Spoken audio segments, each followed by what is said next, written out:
À Montréal et à Québec, les chauffeurs de taxi en ont assez d'attendre que le gouvernement encadre les services d'Uber.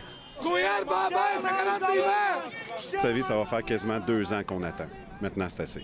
Le ministre des Transports, Jacques Daoust, avait promis de déposer un projet de loi avant la fin mars pour régler le litige qui oppose les chauffeurs de taxi à Uber.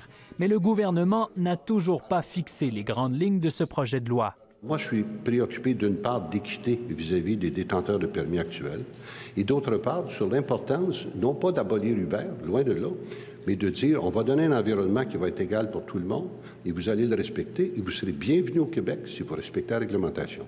Si le ministre Daoust décide de protéger le monopole de l'industrie du taxi et de limiter les alternatives de transport, il ira directement à l'encontre de la volonté de la population. Pendant qu'on continue de tergiverser au Québec, d'autres villes canadiennes passent à l'action.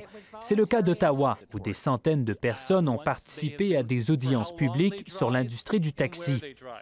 Un rapport commandé par la ville recommande de légaliser UberX sous certaines conditions. Les chauffeurs d'Uber devraient obtenir des permis, tandis que les règles pour les chauffeurs traditionnels seraient assouplies. J'espère une survie de l'industrie du taxi, mais à la fois, il faut permettre aux nouvelles technologies d'y entrer puis de progresser, évidemment, tout le service puis le réseau de transport à Ottawa. À Toronto aussi, la saga légale d'Uber est sur le point de prendre fin. La ville a proposé un règlement pour encadrer les activités de l'entreprise en échange d'une taxe de 20 sous par course. Les chauffeurs de taxi ontariens se disent abandonnés par leur gouvernement et au Québec, ils pressent le gouvernement de Philippe Couillard de prendre rapidement position dans ce dossier, sans quoi leurs moyens de pression vont s'intensifier. Ici Laurent Terrien, Radio-Canada, Montréal.